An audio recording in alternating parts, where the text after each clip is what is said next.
Malcolm Blight, by any measure, is a legend of Australian football. 2 flags as a player and 2 as a coach is proof enough, and there are medals galore, including a Brownlow and a Magarey. Yet he has been the subject of controversy a surprising number of times during his 40-odd years as a player, coach and commentator in South Australia and Victoria. Malcolm joins me on Open Mic to reflect upon an amazing football life. Welcome, Blighty. Michael, how are you? I'm well, mate. Now, you know, it's 17 years since we first shared the couch on Talking Footy with Bruce McAvaney at Channel 7. Yeah, it doesn't feel that long ago, does it? Really? 17 years. 17 years. And we haven't changed a bit. You just a fraction, mate. 1994, you'd coached the Cats into another grand final. The next year, the program started. Now, I must say, this is honest. I think you bullied me a bit back then, but you were always interesting and provocative. What are your memories of this concept? It was an original concept then, wasn't it? It was, yeah. Gary Fenton came up with the idea. We were going to sit around a bar, remember? That was the first talk. Just like 3 blokes talking over a bar. I thought you bullied me, to be honest. I thought that was unfair.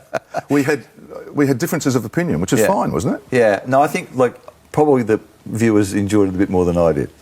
But I had to defer to your... Hang on, you're still doing it, the same style of program, and I'm not, so you must be very good at it. Good point. Now, despite your achievements, I've always suspected there's been a degree of frustration with you about during your footy career. Is that accurate? I think I wanted to be better. That's true. In all phases we're talking about. I did. A lot of people said I was pretty relaxed, and I was probably, but there's a lot of things I did away from the ground and personally to try and motivate myself to play better. And when I played poorly, I was not good company. No. Well, no one is. No. I was fairly harsh on myself. I had a coach that was fairly harsh in Melbourne on me. Yeah, he was.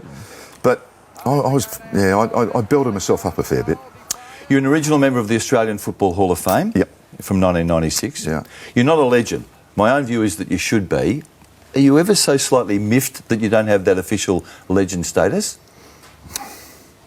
I never really thought about it, Nick. I mean, I was pleased to get the first one, really. A lot of blokes don't get in it. And one of the things is, having been coach, I reckon, you actually understand that you're the selector and you've got to make decisions, and people make decisions. So it's a bit like the umpire, you can't change their mind. So I never really think about it. Okay. Let's go back to the start, all the way to Woodville in Adelaide. Tell us about your first footy and how you acquired it. Well, I used to go down to Woodville Oval, 4 streets from home, and they were my team after following Port Adelaide initially, but they got into the league. And when someone got a mark in the goal square and kicked over the fence, I saw these kids back behind the fence at Woodville Oval, and you'd see this scramble for the ball. Well, after watching this for about 6 or 8 weeks, I decided that my turn was out there. Mate, one finally came over about the second time I was out there. And Did you take a hanger? Oh, I can't remember how I got it. I just remember running. I was pretty small, you know, I was a small kid, but geez, I could go quick. And I ran through every backyard I knew and got home and buried it in the big wheat tin, about 6 feet down. What were you doing with the wheat tin? I feed the chooks. We had chooks at home, and but I thought the coppers had come, fair dinkum, so I hid it for 6 weeks in the wheat tin. But it was a brand new Faulkner in those days in Adelaide. So I was about 9 or 10, I reckon. That was first ever footy? Yeah, first ever footy. Yeah, okay. Now, the thing, when just doing a bit of research, and I actually was at Arden Street the day you arrived. Yep. And you're 24 years of age. It's late for someone to come from interstate and start in what was then the VFL, isn't it? Yeah, Mike, it probably wasn't that unusual, really. You tended to establish yourself in either WA, even Tasmania, and South Australia. And there were only about 4 or 5 South Australians playing at that time in the competition. So it wasn't unusual to do that. And I really did want to play 100 games from my home club at Woodville, who I dreamed about playing for, and I did that. So I was really pleased I did. What about those? So that we saw late, Graham Corns and Russell Ebert came over. What about the blokes who never came, never made the trip? I mean, how good would some... Well, Rick Davies did come here for a while, but Peter Marker and those sort of players... Oh, look, they were terrific players. The Adelaide comp, the South Australian National Football League, was a great comp. And it was on the back of the paper, on radio, TV, and I mean, that's what you dreamed as a kid in Adelaide growing up and playing. And there was this thing over the road, a million miles away in those days, called the VFL. So not a lot of people didn't take a lot of notice of it. Really? Yeah. It was really about the Adelaide football. Is that how parochial South Australians are? Yeah, except when state football came around. That was always good. We all know that story. You played in 2 North Melbourne Premiership teams, one a Best and Fairest, one a Brownlow, one a Magarey, and captain Victoria and South Australia. Why the insecurities? In a sentence like that was so quick. How do you answer that? I just think, I think I was like anyone. You really wanted to play well. Well, that's a pretty good CV. Yeah. But, I don't know, I've never given any thought. When you're doing it, you actually don't give any thought. It's only when you're the rear vision mirror you actually say, oh, did I do that? Yep. Fair enough. 1977, Malcolm, it was the year that North Melbourne and Collingwood played in 2 grand finals. North triumphed in the end. Is it fact or fiction that Ron Barassi was keen early in the week of the replay to leave you out of the team? Yeah, I think it's pretty right. There was 3 of us, I think Brent Coswell, John Casson and myself, you know. And the reason being, in the first final, I actually went back on the ball, ruck roving, and I remember kicking one across the front of the goals, you know, centering the ball. Silly thing to do, I reckon, when no one's there. Anyhow, I kicked it too far and I've kicked it straight to Collingwood play and they've gone bang, bang, bang. It's got a goal. Geez, at quarter time. I got some sprays in my life and I've seen some players, but Brass has given me the biggest spray about that kick, you know, about that one kick, and then banished me to the forward pocket. So for the next half of the game, we didn't kick a goal. I hardly went to the ball. I was as fresh as a daisy, and 3/4 time he said, Johnny Byrne, you're off.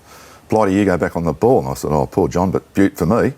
He walked away from the huddle and he said, no, Blighty, you're off. So I said at the last quarter of the drawn grand final. Really? So I thought I was a bit hardly done by, but once again, what could I do about it? The coach is going to make his decision.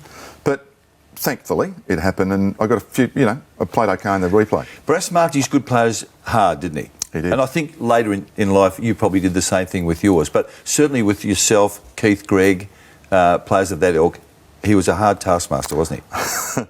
Hard's a very, very kind word, Michael. Harsh sometimes. But, I mean, in the end, I don't think that, you know, now you can say it in hindsight, I don't think Brass ever thought that he wasn't trying to help. Sure. He wasn't doing it for the reasons other than to get better, make you get better. So the lasting effect of that, the Barassi, the iron fist, the high expectations, did that influence your later life? It did, yeah. I actually coached fairly hard. You know, because you'd seen it successful at North Melbourne, and that was passed on from Norm Smith to Ron Barassi, and then perhaps on to me and Robert Walsh. You know, we came from a similar type area, that you coach fairly hard. So, you know, when I tried to play and coach at North Melbourne, which didn't work, when I went back to Adelaide, I was fairly tough on the Woodville players, because they'd won one game, Mike. You know, they needed some help. But I think each year I probably got better. So Woodville's a bit like North was when Barassi arrived. Yes. There. Yeah. One of your more famous altercations with Barassi, I don't mean in the physical sense, but clashes, was you kicked a goal from the boundary, which you loved doing, I think in about 1980. Yes. The team ethic was that it had to be the more conservative course of kicking it to a teammate in a better position or to the top of the goal square. How'd you feel about that? No one was in the goal square. And once again... Or you were blind to it. No, there was no one in the goal square. And the funny thing about it was that in the 77 grand final, I tried to do that, slightly miskicked it, and they got a goal from it. I reckon you're better off having a shot if no one's there. If someone was there, I would have kicked it. Particularly if you can put it through. Yeah, he actually did a little test. It was left foot check side. Yeah. And, it went through. Tell me about that test. I know about this story. Oh, the test, yeah. Yeah. Brass was writing for The Truth in those days and said, that was just a low percentage kick. He wouldn't get 1 out of 20. So come out next Thursday night at training and I'll put it through the test. Well, on the Saturday when we played Melbourne, I mean, the opposition player was probably a metre or 2 behind me. I could sense him but didn't feel him. With the training session with Brass, he's going to make me do 20 kicks. He's bowled me over every time, so he was right up my ginger. Yeah. I think I kicked 5 or 6 goals, hit the post twice and never not scored in 10. He said, oh, that's rubbish, and just get back to training. That's it. No apology? No, nothing. That's another thing you learned from it. That's right. Tim Watson wrote a book about you in 2011 titled Malcolm Blight, Player, Coach, Legend. The blurb at the time said it was an authorised biography of you. My understanding from you is that's not the case. No, Tim rang me up a number of times and I said, why waste your time? And he was persistent, and then I said, well, Tim, if you're going to do it, what can I stop it? Why can't you do it, or why don't you do it? So in the end, he did it. I think he spoke. I've never read it, never seen it, by the way. Never got a copy of it. Really? Yeah. No. And but didn't Tim come to Queensland with he did. James Weston? No, he did, yeah. I spent a few hours with James Weston with him, and they were terrific, by the way. But in the end, I just sensed that the book was Tim's, not mine. It was his assessment of what people were saying. So, I've never seen it. No one's... What about your curiosity? Aren't you interested in this 350 pages about you? Yeah, but can I tell you something? It's probably unusual what I'm about to say, but But if every word in there is true, and I've never seen it, Mike, and that's God's honour, I don't need to read it. Because you know it? Yeah. Yeah, okay. If every word's true. So you've always been lateral, Blighty. I'm sure I'll get it on a specials desk somewhere in a bookstore soon. Coaching seems to have caused you recurring pain. Geelong with the 3 grand final losses. Adelaide, even though you won 2 flags there. And dare I say it, St Kilda. Now, you were born to coach and you were a great coach. There's no doubt about that. 5 grand finals, 2 flags. What was it that just sort of drained you so much? Well, to be perfectly honest, once again, I reckon I went too hard. My family, my kids and wife could tell you stories. As soon as we lost a game, I would go home, get hold of the video or DVD, and I wouldn't go to bed until I found out the reason why we lost. And it's not always players related, by the way. Do you know what I mean? Sometimes you, as a group of coaches or myself or whatever. So, unsadly, Mick, I'll have to say that I'd sit there with my cigarettes and maybe a bottle of port occasionally, and I would. I just couldn't let it go. So you'd watch it again and again? Yeah, I'd watch it again and again and just try and figure out what went wrong. Now, in the end, I'd do the whole game, but sometimes you'd actually see it a bit sooner, so you go to bed a bit earlier. But seriously, I couldn't let it go. So that's why I'd burn out. I mean, I went too hard once again. I don't know why. I just couldn't let it go. Well, you walked away from coaching Adelaide after only 3 years. Yeah. You had 1 year off, and then you took that fateful decision to join St Kilda. Yes, I did. Was it a mistake? I don't think so. One of the things everyone forgets is they only won 2 games the year before. I mean, they weren't a very good football team. They were going to take 2, 3, 4 years anyhow. And after they got the flick, they lost the next 6 games anyhow. I mean, it wasn't going to happen overnight. And I think I call it the magic wand I had, getting Geelong into a grand final in their first year, Adelaide into a grand final in their first year. I thought St Kilda, I had some magical wand, and it just disappeared. So now, did the wand disappear, or did you not have enough time to wield it? A bit of both. Bit of both. That's probably right. Did they seduce you with the offer of $1 million for each of 2 years? No, that wasn't. It's a very seductive figure. Yeah, it is. But that wasn't actually that's not the truth, by the way. It's not. But no. Well, why don't you share the truth with us? Maybe it could have been for the first year. Yeah, so $1 million for the first year. Maybe, yeah. And there was a second year. A second year. Yeah. Nowhere near that. Nowhere near that? No. Okay. So, and we're all seduced. We can all be seduced by money. How much did the money influence your decision compared with the challenge of sort of taking a basket case as a footy club and making a success of it? I think both. To be honest, I think it's probably both. I mean, the challenge of doing it again, I had a year off and I sort of half freshened up, so the money was attractive, no doubt about it. The popular view was that you didn't really want to coach and you didn't have much respect for St Kilda and you didn't rate their players. Now that's a recipe, if that's true, that's a recipe for disaster, is it not? So you want to go there and coach and not win? No. I mean, that logic, Mick, if you think about it, is just stupid. It is a stupid logic. You go there, you make the decision to go there, you move your family, the whole thing, you move back to Melbourne and you take it on. Now, the most interesting thing, whether you think I was good, bad or indifferent, I was me. Yep. I didn't change. Do you know? Well, and I accept that. Only you know the answer to that. Yep. And I was one of these who shared this view that it seemed like when you got there, the reality of coaching through a season and standing out there in the middle of the ground on wet nights with a bunch of blokes, most of whom weren't that much good, didn't appeal to you a lot. No, that wasn't true. No. I mean, as I said, I was just starting to really. Can I tell you something? I was actually really enjoying it. The Lenny Hayes and Nick Rewald had played his first game. Yep. Justin Kazitsky looked like really talent. Jason Blake was there. Still and Mean we played in the first game.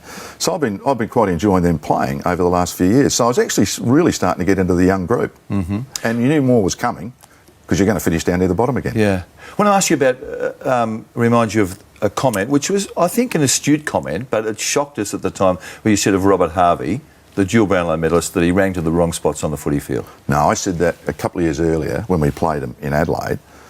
They were down and he ran forward and I made a comment on that. Robert Harvey is one of my favourite all-time players. He is a great player, was a great player. But trying to help him get better is not a bad thing from a coach. No, agreed. That's a good. Yeah.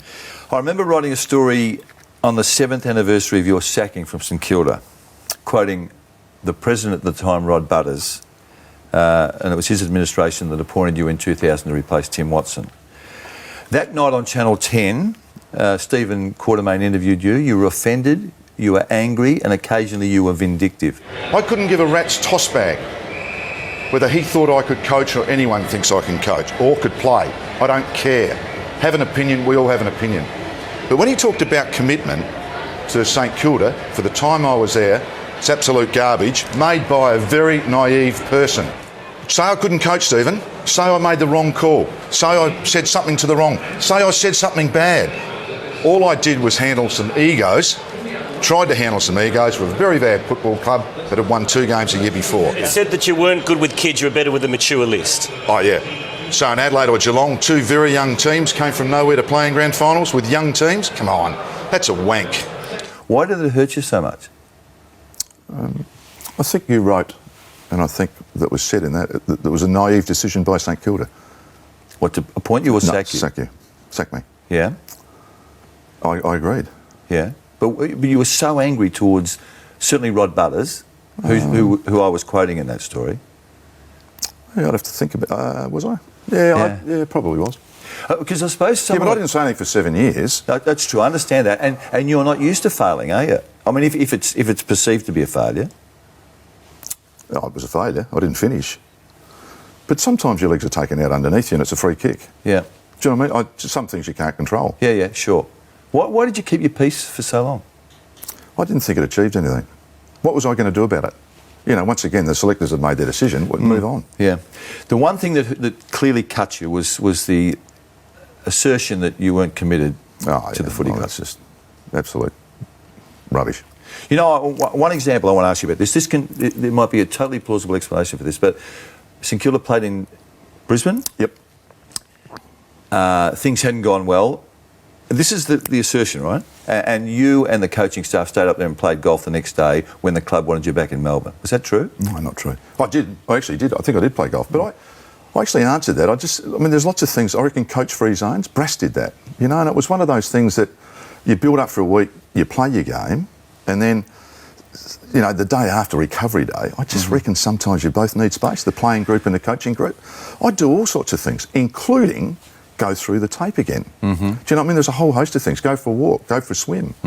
It was really much to freshen me up and the players. I mean, I'd done that for the last 15 years, 20 years. Okay. You were gone after 15 rounds and 3 wins. Now, the night of the sacking, I don't know if you remember this, because you were in a weird place at the time.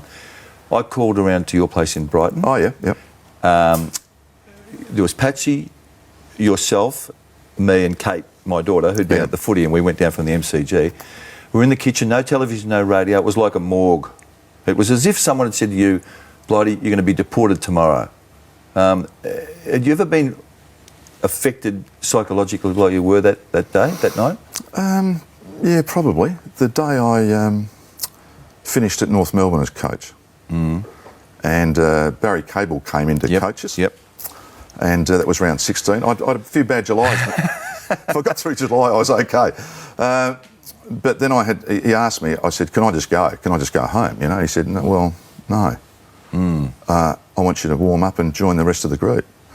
Well, I had every cameraman, TV camera in my face as I did my 2 warm-up laps, right round Arden Street in those days, mate. I'm telling you, that was difficult. That was as worst as I've ever been. And a couple of days later, from memory, you played with North Melbourne under the new coach, who assumed your role. You kicked 11 at the Whitten Oval against the Bulldogs. This is the part that I'm interested in. Did you then grab your gear out of your locker or off the nail, jump straight in the car in your footy gear and go home? No, not quite. There were council elections on. So it is true? No. I had a shower, obviously. Yeah. But I don't know what else to do. And I said, look, I haven't voted, and I've got to get home by 6 for the council elections. You know, I'm a civic-minded person, Michael. But you do, and like all of us, you can get angry though, can't you? You would have been, were you bitter, or was it just hurt? Yeah, disappointed probably. Yeah, severe disappointment. Blighty, after the break, we're going to talk to you about one of your favourites, Gary Ablett. That's senior. Well, it could be junior, but it's going to be senior.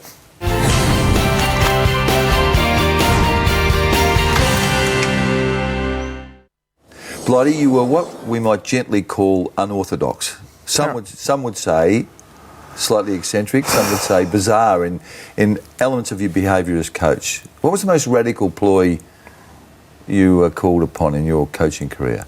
Apparently so, mate. Most of it wasn't planned. Some of it was. Mm-hmm. But I always figured if you were getting beaten, and it was always happening when there was a loss, when you had a win, you wouldn't have heard boo from me. Just let the players play. Mm-hmm. I was very big on that. But when you have a loss, I reckon that you're duty bound to try and do something about it. Now, sometimes I thought a little bit differently to other people. That may be the case. But it was only ever to try and avoid that loss again. Mm-hmm. So as I said, I think I was the easiest bloke in the world when we won. But, I probably did think, what do you do?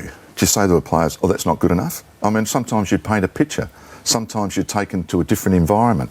Sometimes you'd put them through a different whole action. Mm. So it was really just to try and get players to think a bit more outside the square themselves. I understand that. The one I wanted to ask you about, and I've always been meaning to ask you this, I mean, how would banishing Austin McCrabb from the three-quarter time huddle and having him stand alone at Waverley, how would that help him or the team?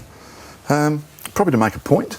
And the point being? The point being, we were kicking into the breeze against Hawthorn. We played one side. So I don't care if you got the ball on this side, we kick it back over that side. And I did that a lot in my career. These are the rules for the day. Make sure you stick by them. We're going fine. They'd only kick one goal. We kick one. And at the 23-minute mark of the first quarter, Austin, for some unknown reason, kicked it to the don't kick it their side. Mm-hmm. I couldn't wait to get him and throttle him, but he's a fantastic fella too, Austin, and tried hard. But so at three-quarter time, Hawthorn, the score was 7-9 in the last 7 or 8 minutes. They just went bang, bang, bang. Mm. It sort of broke. It was almost like if you break the rule in the team sport, if you break the rule, the water, it just floods. Yep.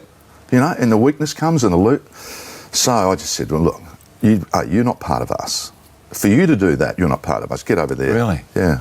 And now, all those years on, are you happy that was the right tactic for the moment? For the moment, yeah. I wouldn't have changed it, actually. Okay. Yeah. Maybe I would have grabbed him aside and gave him a fair little voiceover. But because you didn't like being... I mean, it didn't happen to you much, and you were a different level to Austin McCrabb, but you didn't like being humiliated. No, but I'll tell you what it did. Livened me up. Did it? Yeah. I didn't like it. No one does. No.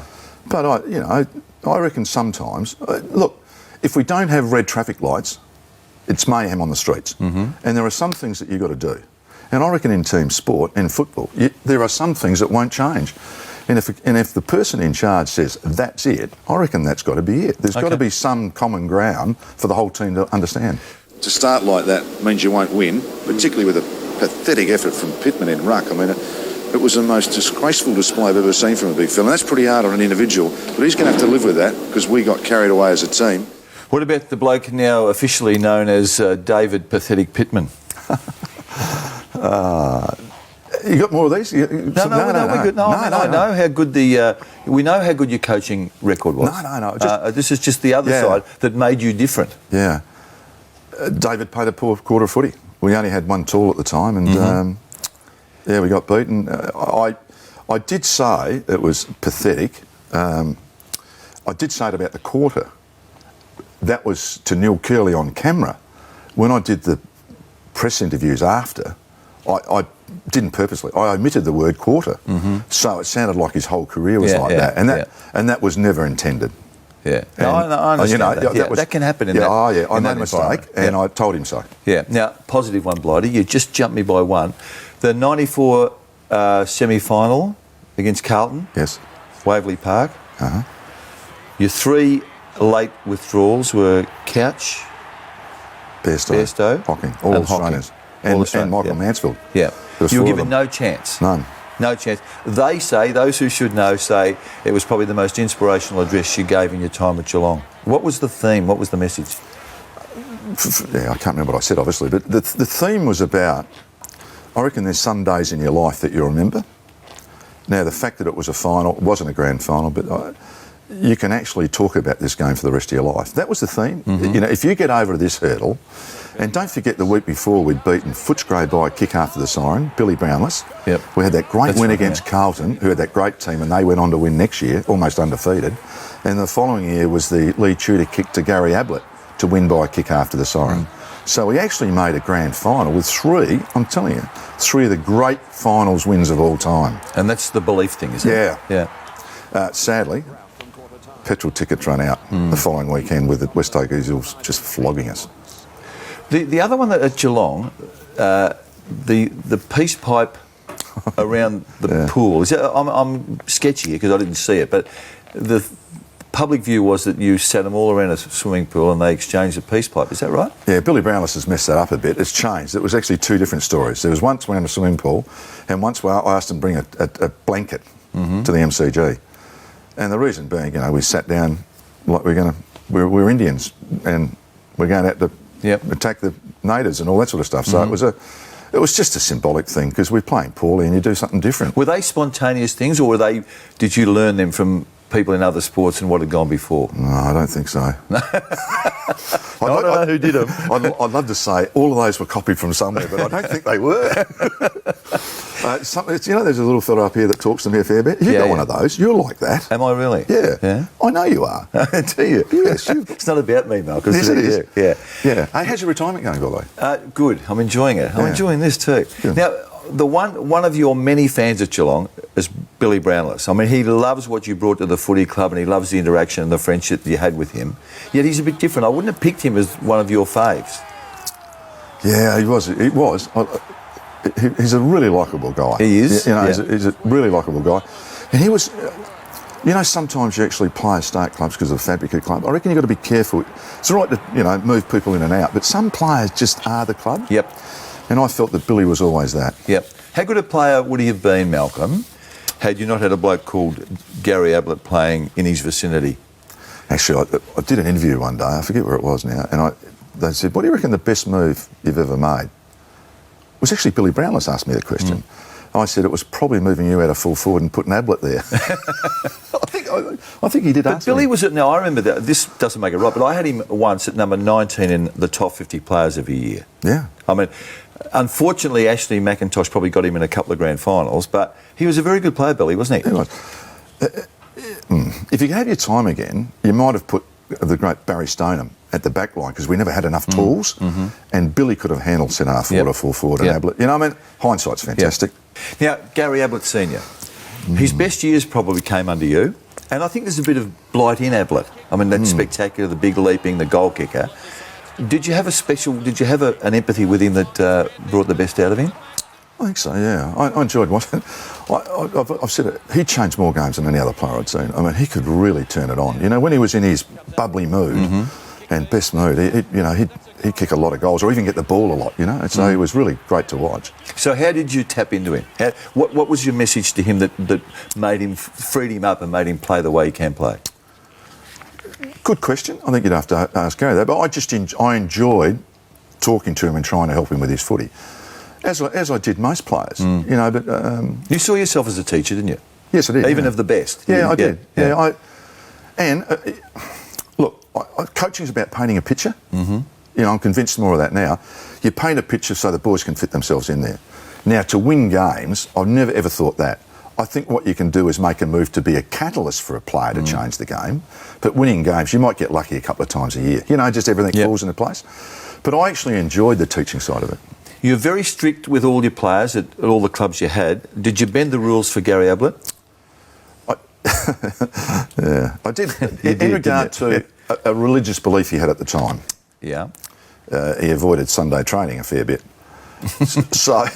In the end, and you're making do a little bit. You're not being extra, cynical about that excuse, are you? Do you accept the religious belief? Well, I was at training. I didn't know. I mean, I presume. Well, yeah, he was doing his stuff, and I think that perhaps it was the start of the accommodating players and other things that players do, But I just said to the senior group, I got all the older players in. It did need a leadership group. Just get the older players in and said, well, look, I got this issue. He's not turning up Sundays. This is what he's doing. He'll either go back to the seconds or we'll dismiss him from the club. Back to the seconds? Yeah, or we'll dismiss him from the club. He just kicked 10 that weekend or 12 or something. Good time to do it. So the older bloke said, oh, no, well, if that's his belief, that's okay. So I sort of squared it off with the rest of the playing group. When he gave it away for half a season... Yes, he did. Did you try to coerce him back, or did you give him his space? Gave me space.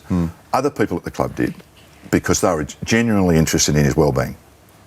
You know, Ron, Hovey, those sort of blokes. I mean, they were just really kind to him, and they really wanted to look after him. But from a playing point of view, I didn't think it was right for me to talk someone into playing.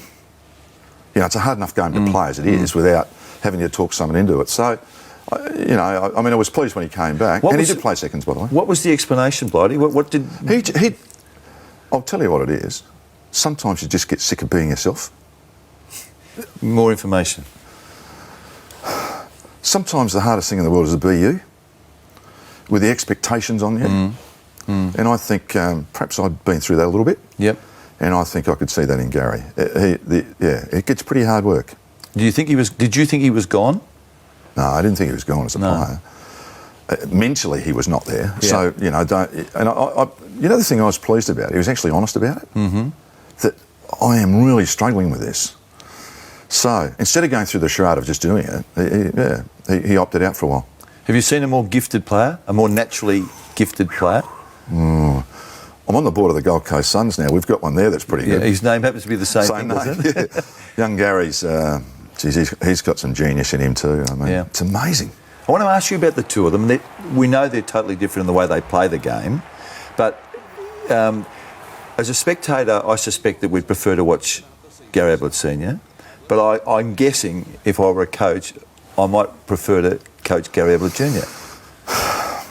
Yeah, I like them both. But in answer to that question, Gary's played just over 200 games now. His dad played nearly 250 and missed a bit of footy because... little Gaz has played 220. Yeah, 220, look, young Gary's knocking on Dad's door. Don't worry about that. Completely different players. Gary Senior changed more games, as I said before, than any other player. But young Gary, he can find...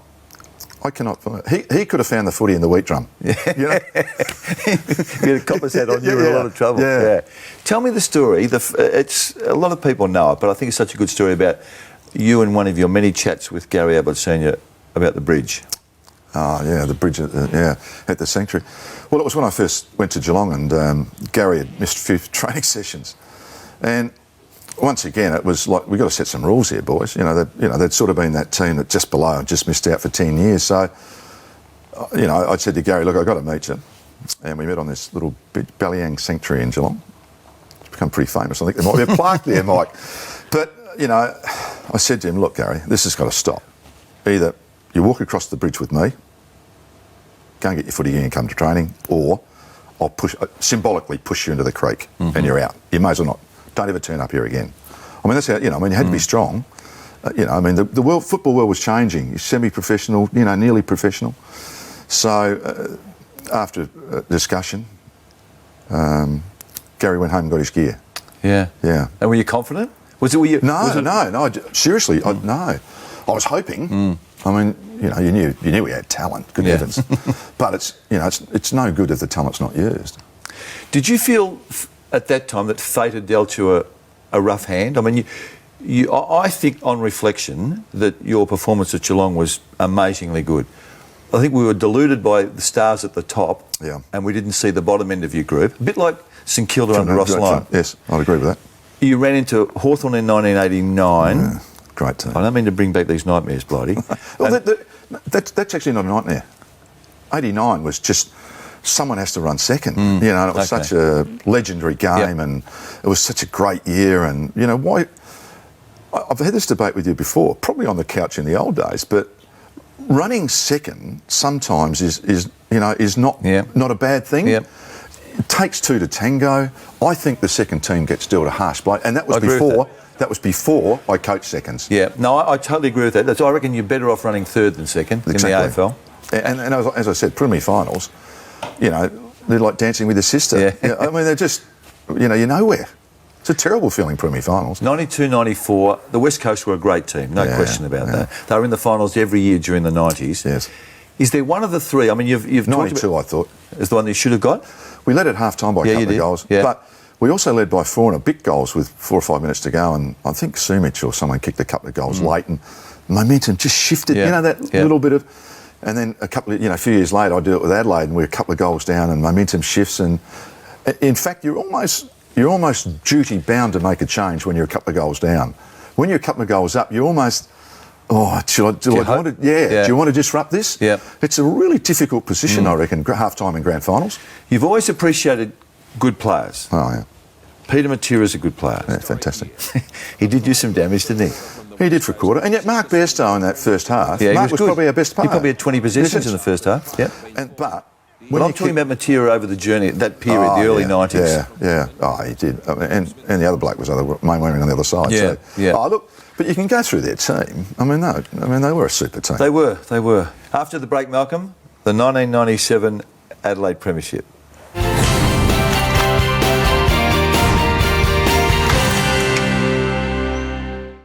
When you got to Adelaide, you made some big decisions there. From memory, you sacked Chris McDermott, Andrew Jarman, Tony McGuinness and Greg Anderson. No one else would have got away with that. Yeah, but each of them for different reasons, Mike. They weren't sacked. I thought Chris had finished. Yeah. Greg had sort of pulled the pin. Andrew didn't turn up for duty one day, and so the club was not very happy with him. Since been resolved, which is good. Tony was the hard one. I mean, he probably had another year in him. But you make those calls. Were you trying to make a statement? Was this to say that the culture that's been at this footy club is no longer applicable, nor is it good enough, and I'm going to change it? Well, I think the other three were... No, and Tony was a fantastic bloke, and I had a lot of conversations with him after, and he coached, and I guess they all understand now that, hey, I've had decisions made on me, and you're paid to make them on other people. It's the hardest part in the footy. Because they're all good blokes, aren't they? That's right. I mean, that's right. So it's not as though you go out there with a dartboard and say, he's going because of this. And it wasn't because they weren't good people. You're making an assessment. It's not even personal. You look at them, that's the package. But it is personal. Personal to them. Yeah. But, of course. Yeah. Mark Rasciuto told me recently that he thought you'd almost had enough of coaching after the 1997 flag. You could have walked away then, satisfied with what you'd done. You'd got the flag that you so desperately wanted. There was rumours going around that after they won the 97 flag that, he'd ticked the box of being a premiership coach. I mean, he'd missed a few chances at Geelong. In 98 he coached fantastically, but the rumours were he didn't necessarily want to coach in 99 either. Did you contemplate giving it away after the 97 premiership? Yeah, to be totally honest, this is the Wednesday after the grand final. The euphoria of it all. And the sips and the camaraderie of the team and the whole club and the whole state.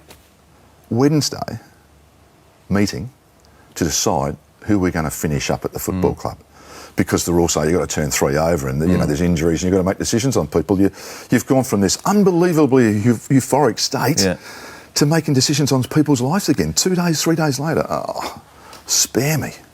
So did you something's contemplate? not right.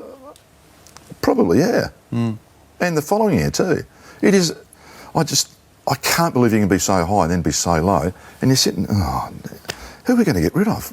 Yeah. You've just been through, and a lot of them have still been training with you, and you've got to make decisions. Their contract's up. I mean, hard stuff. How difficult was 1999 for you? You've coached the footy club in your hometown to 2 flags, and you clearly exuded the body language then that you'd had enough, and you couldn't wait to finish for the season to finish. Yeah, that's true. About halfway through the year, I could just feel myself slipping. And once again, to be honest, what do you do? Just charade it through? So I went to John Reid and Bob Hammond. I said, look, I'm in Strugglesville. I don't know if that's weak or being honest or being stupid, but I was flat as a tack. And I reckon the team, we had a lot of injuries, but the team still played flat. I reckon that, we as a club, I reckon we'd maxed 4 finals in a row, 5 interstate trips in a row for the second one. No one's done it tougher than what Adelaide Football Club has. And I don't think, Victoria and some of the football population understands, they were 2 of the most remarkable Septembers you've ever seen. Yeah. And I think it took its toll on everyone. What did the first flag as a coach mean to you personally? Was it sort of validation? I tell you what, the night before, I'm telling you, my pants were very dark. You can't say that, Blighty. I could have said another So word. you were I'm nervous. Look, how we got there. So, no, explain. So you were the fear this of... is a four. Yeah. A four-time loser. And that's what it would have been. Mate, I'm telling you, it was the worst night of footy I've ever had. I don't reckon I slept a wink. And, I've never said that before, but that Friday night before the 97 grand final was probably the worst night I've spent in football. Forget the St Kilda sacking, forget the North Melbourne sacking. Mate, I was petrified. Really? Yeah. Were you lucky to be in that grand final? We were lucky to be anywhere. 13 wins twice, and you end up with premierships. It's a remarkable September, and that's why, I can tell you, if I get every clipping out now, there is not one expert, and rightly so, would have picked Adelaide to get within 5 or 6 goals of the undefeated St Kilda, 15 in a row. Yep. And the following year, the undefeated North Melbourne, dozen in a row. But particularly that first one. I want to remind you about a bloke called Darren Jarman, who was another one I would have thought that you'd have a very, very rich appreciation of his footy skills. He was critical for you, wasn't he? McLeod was and Wren was, but no, the Jarman skills. Oh, yeah, and Andrew, yeah. Look, Andrew McLeod and Darren Jarman, are probably the most equally gifted players we had in the team at the time. For them to play well twice in a row on that last Saturday in September was a gift from the gods. And they had gifts of the gods. After the St Kilda fiasco, you almost went to Queensland in self-imposed exile, didn't you? I was already living there prior to doing the job anyhow. Yeah, but so you've gone back. Yep. Now you came back finally and returned to the football industry as a commentator on Channel 10. A lot of us saw you as sort of angry, even bitter at that point, that the game wasn't what it was, the players weren't as good as they should have been. Is that a fair assessment or not? I hope not. There might have been the odd time, me being me, you sort of, you don't like something, so you say it. But generally speaking, I still go to the footy. I watch every game now still. Yeah. Because I love watching good players. But I think you need that. Was that therapeutic, that time on Channel 10? Even if you did come across occasionally as sort of not liking what you were watching and being a bit irritable? I think I'm a bit of a footy nut. I think I'm like you. I mean, you actually enjoy the game still. Yeah. But I don't think you did at the time. Oh, okay. When you came back with Channel 10... I didn't get the impression that you'd embraced the game again, that was like a chore for you and you didn't like what you were seeing? Oh, if this is serious. If I was like that, mate, I would have given it away. Okay. There would have been times, I still don't like some of the things that happen in the game now, but that's only an opinion. Yeah. If you're inside coaching the team, you do those things to try and make them win. Now, you're in an unusual situation when you took a position on the Gold Coast board. You were still working for Channel 10. Yes. You were the footy director. Well, we don't actually have positions. The board contributes to everything. Well, you were the football man. One night, there was sort of heavily implied criticism of Bluey McKenna. Do you accept that? I would have, yes, I would have said... From the commentary box? Yeah, I would have said, why aren't they doing that? Yeah. Like I would have said to anybody else. Yeah. Did anything come of that? I mean, did your people speak to you and sort of say, look, you need to be a bit more careful about when you're in the public arena? Not that people are brave enough to do that to you. No, not really. No. I would have. It would have been done for the, hopefully, betterment of the telecast and betterment of the game. And if it was what I thought, I would have said it. Do you mentor Bluey? I talk to Guy, infrequently. Why don't you do it frequently? I don't want to be in his pocket. He's got to be his own man. But it's certainly, if I see something I think I can help him with, I'll certainly ring him up, or he'll ring me. He's the coach. He's learning. He's seriously getting better daily. When do you think that the Suns can play finals? I had a dream. You've had lots of these. Dreams. Lots of dreams. I thought, well, maybe year 3, but looking at the kids this year, one of the things you've got to remember is now the other teams say, we can't get beat by the Suns or GWS, so they actually crank it up pretty hard early. Yep. And the bigger bodies are going to help, but there are signs that our team is slowly maturing, and I say slowly. And there's going to be some more pain, Mike. There's got to be. You've got 14 under 20 or something, so... Everyone says a young team if you've got 3 or 4 under 20. Yeah. Your problem from a long way away seems to me to be can you retain these kids that you've brought from all over Australia? Will you be able to keep them as the group that you assembled 18 months ago? I think that's a fair assessment, and we hope we can. We hope we've got an environment of learning, improvement, and it's actually a really good place. It's actually quite a fun place to be at. You know, it's a real bubble still. The bubble's slightly miffed after a couple of bad losses, but even after the game against, North Melbourne Essendon, I mean, they're up there in that 8. You know, you play that half or three quarters, we'll get better. Before we leave the Gold Coast, last one on the Gold Coast. The proposition hits the board table. Adelaide are prepared to have a chat to us about Tippett in exchange for Day. What's your response? Can I get back to you on that? It's going to happen, Blighty. Look, something... But what does it cost? What's the cost of giving that? Sometimes they don't do. If the cost is about right. Josh Kennedy, is the cost about right? We see that as a cost-neutral exercise now. So you think it'll happen? No, I said Josh Kennedy. I can't interview you without asking you about that torp at Princes Park in 1976. That torp. Well, I mean, you love the torp. I mean, it would still be mandatory if you had your way, but you kicked the torp after the siren at Princes Park, North and Carlton, to win the game. It certainly went through post high. I was at the ground at the time. You're the 438,000 person that was at that game. Yeah, we were at Hooksy with the Centenary Test. We've seen all the big events, but I definitely was there. Yeah. You and I've been amazed at how important this kick is to you. Given you did so many things in your footy career, what's the current yardage of that kick? It's nearly at 100 metres, but I've left it at 98. And what do you reckon it actually was? They measured it. This was a story in the paper the following day. You should actually better read it. You might have even written it. Kids from University of Melbourne went out there and they tried the projectile angle, let's just say, and they measured it at 83 yards. 83 yards. So about 77, 78 metres. There was one I kicked that same year at the other end from the centre circle that hit the back fence. Now, That's 2 kilometres. Seriously, the commentator said, "I have to kick this 100 metres or 100 yards." I think I did. It just must have got curled in a whirly gig up the top there, and off it went. So, were you happy for your blokes to kick torps? Absolutely. They allowed one a day. Did you? Yeah. If you're doing it, not on the run because they're too hard. Unless even now when they get those back paddocks open, I wouldn't mind doing one there. To get there quickly. Just get to run it over. But I always allowed everyone to have it. But you had to practice it. And I don't know why you don't practice it. What do you do? This is how coaches. So we won't do torp. So what if you're 68 metres out grand final day and you're 5 points down? Yeah, you can't kick a drop punt. Yeah, you're not going to get there. So they should do it more often so they're more accustomed to doing it. How many times do you see a bloke with a ball on a siren? A lot of times the player's got the ball in their hands. True. So I don't see why you shouldn't do 15 or 20 or 50 kicks. I'd do 50 before training. We all would. Doug Wade used to kick them, and he told me a little trick, which was good. You just turn the ball a little bit as you do it. Although I used to do them before then, anyhow. But you'd say that.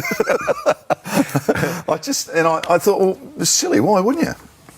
You get over presses and floods now. Providing you're stationary. I mean, from a set kick. And I'd allow our blokes to do one. And then if you didn't do it right, put it away for the day. Blighty, your footy career, looking back past 40 years now, are there any regrets? Any that you'll take to the grave?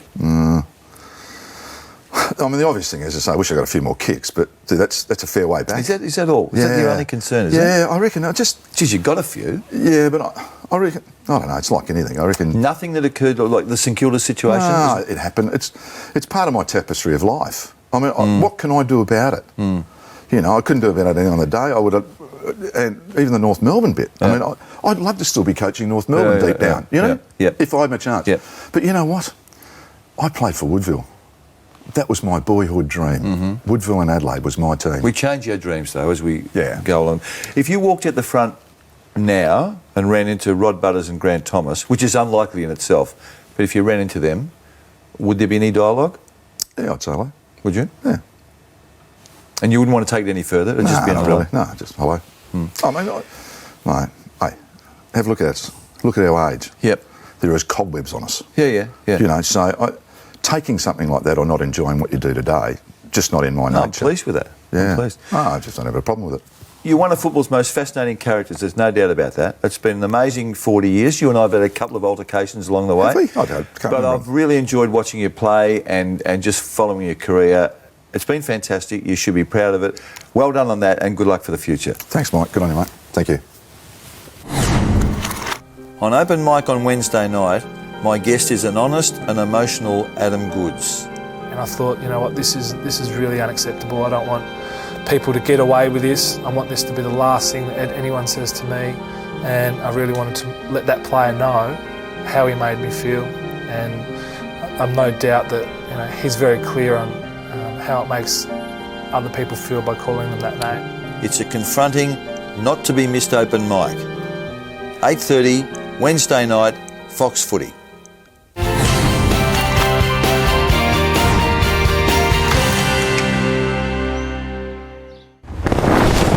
This has been a Fox Footy production.